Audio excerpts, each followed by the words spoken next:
I'm Lizzie Harrison for Card Player TV, here with Tom Dwan. How's it going for you, Tom? Pretty good.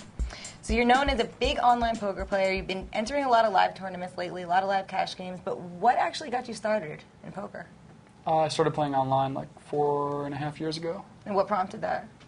I was just playing with my friends online and started realizing that I could make money there. So how quickly did you ascend up in stakes? I don't really know. I didn't sleep enough last night. That's a tough question. I'm I guess it took me... what did you start out playing? Like $5 I started out signals, playing, right? yeah, like $6, because there was a $6 dollar signals. rake. Oh. They were hard to Kind of beat. beat, yeah.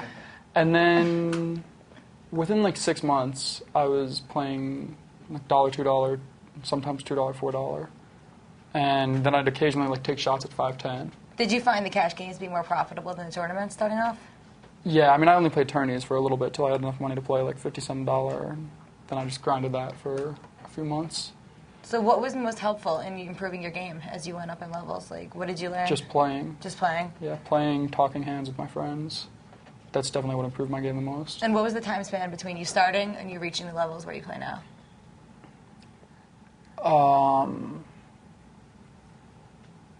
When was the first time? I guess probably like 1.5 years ago was the first time I played. No, more. Maybe 2 years ago was the first time I played like 200, 400, but I wasn't playing it regularly. I was only playing when the games were really good or when I, for some reason, decided to gamble. So I guess, I mean, I'm still like moving up in levels somewhat. All right. As far as, like lately there's bigger and bigger games going. That's true. But after maybe 1.5 years or 2 years, I was pretty confident with my game and I knew I was going to be able to make a lot of money out of poker. Well, what made you think that? When you first started, did you think that all people were that successful, or did you think you just like had No, a I knack obviously for it? realized that a lot of people didn't do are very losing well at it. players. Um, Like, what made you able to Just rise to the top? applying yourself a little bit and playing and thinking about hands, you can do well enough to make an okay living at poker. And then after playing longer and longer, I realized that, you know, even at the higher levels, there's still a decent amount of money to be made. So I just tried to move up and improve my game, and it's worked so far. Well, at the higher levels, the players are obviously better than the players that are playing That's lower generally stakes. true, obviously. The players have There's the exceptions. experience. True. So what really separates the winners from the losers in the high-stakes games? Like, what's that something that makes someone obviously able not to an easy win? question. If that was something that could be answered easily, then there'd be a ton of people sitting there making lots of money in high-stakes And games. there wouldn't be losers anymore? Yeah. It's hard to like in my mind. It's The closest I can come to answering that is saying that people who analyze the way they play and think about hands logically and better than the people they're playing against are going to generally make money. But I mean, that's a very vague way of saying there's no real easy answer Right. to that. If there was, you know, a golden key of how to make money in high-stakes poker, then everyone would be doing that. That makes sense. But I guess the people that win at the high-stakes games, you know, think about the way they play a bit, think about the way their opponents play a lot, evaluate it all well, and don't tilt. And how do you not go on tilt if you take a bad beat or something? I mean, I've tilted some, but I try to generally like take breaks if I'm really worried that I'm going to be playing bad. You know, if I'm really, really running bad one day, I'll try to quit if I don't think games are good. But it's a hard thing to avoid, and it's a downfall of a lot of poker players. Well, you've mentioned that you think live fields are a lot softer than online fields. Right. What do you think is the reasoning behind that? People just enjoy playing in a live tournament and enjoy They're almost there to have gambling it fun. up. Yeah, there's most of the people playing online are doing it somewhat for fun, but also would like to make money. Right. Where there's a lot more people playing live poker who don't really have a desire to make money, can't imagine that they're going to win. They're just like, oh, I want to gamble, this seems fun, throw some chips in. And I think you see that a larger percentage of those people in a live field than an online field. So this is your first year out at the World Series of Poker. What's your impression of the tournaments here? I mean, so far it's been awesome. You made There's a 2 lot of final tourneys tables that- already. I only made one, I think. Well, one was, I think, in 8th Yeah, place, one I was on the but bubble. it was kind of final table-esque. Yeah. But there's a lot of awesome tourneys that have really good structures. And there's just so much money in the series that there's a lot of people gambling it up. It's a fun time. And there's a lot of opportunity in the various tourneys. I'm looking forward to tomorrow because I've never played the main event before, and I'm sure that'll be awesome. Well, do you think it's possible for a really good player to really excel in a field that big? Like, what type of strategy helps you I get think it's through obviously it? more likely that a good player excels than a bad player, but Do you have some kind of game plan for getting through a it's ridiculous field? Well, I mean, you still need to get absurdly lucky Of to course. do well in that event, no matter how good you are. But I don't know, I'm just going to try to play every spot how I think is best and hope that I run well. Well, you've played a lot of tournaments here at the World Series and a lot of mixed games. Have you always played mixed games, or did you start off as a strictly no-limit player? Yeah, I started off strictly no limit, and then When did you 2 years branch ago out, I 2 started years playing ago? PLO. But I haven't played like the limit games until maybe 6 months ago, other than just occasionally. And what's the learning curve for a game like that? If you've already mastered no limit, does it take a long time to learn other games, or do the skills transfer Well, over? when I started playing PLO, I kind of was lucky that not too many people knew how to play it very well.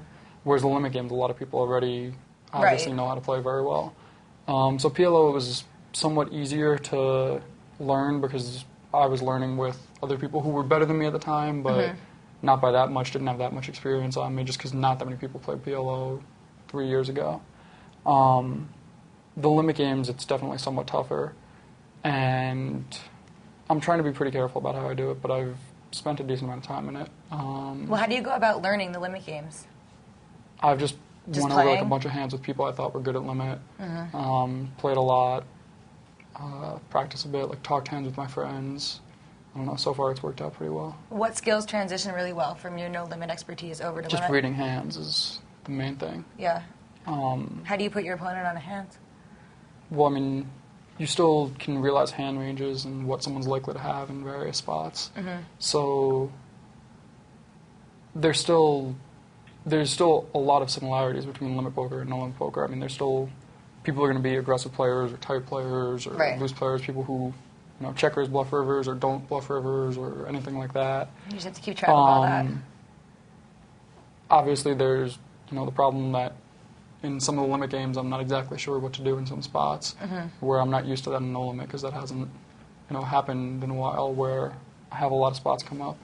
Maybe it'll be like once every few days where I have a spot in no limit that I'm really, really, utterly confused. In the limit, I have those like once an hour where I'm sitting there like, what do I do? What is this game? Let's see. I guess I'll raise because that can never be too wrong in limit, That's always the right decision. basically. So is that humbling to have to consider things more than maybe you do in other games?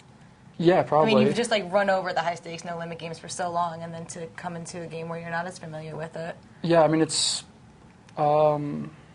definitely different. It's more interesting in some ways with learning new games. I still really like Omaha because I'm still learning that, even though I'm obviously way better at that than I am at the limit games.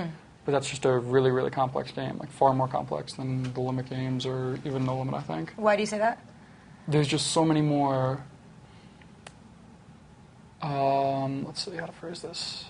There's so many more situations that come up where your opponents Specifically in don't PLO? have, in PLO, where your Okay. opponents don't have very defined ranges.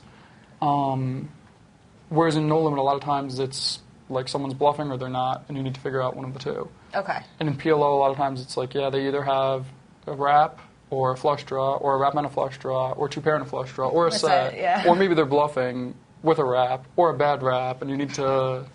How do you know sort the through all tendencies that of your information? Like, opponents. what factors go into the decisions you're making when you're playing PLO? I mean, that's why I think PLO is a much more interesting game because it's tough to sort through that. You need to know your opponent's tendencies and just play how you think is best first time, I guess. And so is PLO, would you say that's your best game, or excuse me, your favorite game right now? Or your Definitely my best game? favorite game. Definitely your favorite game. I mean, I'm better at no limit, I'm pretty sure, but versus most people, I'm better at PLO because like the average 5'10" no limit player, I don't think I'm much better at no limit than them. I mean, obviously, I'd be pretty happy to play them heads up generally and stuff, but there's not that many things I do different. Whereas the average 5'10" PLO player, I think there's so many things I do different that they just at a much like higher their mind would level. be boggled. I just think it's a much more complex game, so there's more intricacies. Whereas no limit, it's like maybe I 3-bet a few more hands than them, or maybe I 3-bet a Okay. few less hands, but there's still not that many things you can do different. I don't know, so I think PLO is just a more interesting game, and because of that, there's more skill difference, I guess you could say. That makes sense. So now you're like about 5 years into your poker career, correct? You're 21, 4.5 years into your poker career. What games can you be found in on like a day-to-day basis? Where are you most comfortable? I mean, I'll play any no limit or PLO. Any stakes? Yeah, basically. I mean, unless it's somehow absurdly high. But, and then the limit games I'll play depending on the lineup and how I'm feeling and what other games are going. Like, I wouldn't usually play just one limit game, but if there's a few good PLO games going, and there's a limit game that I think I might be breaking even in or not losing too much, I'll play it. All right. And sometimes I think I'm winning a little money in them. So what's the biggest game you've ever played in?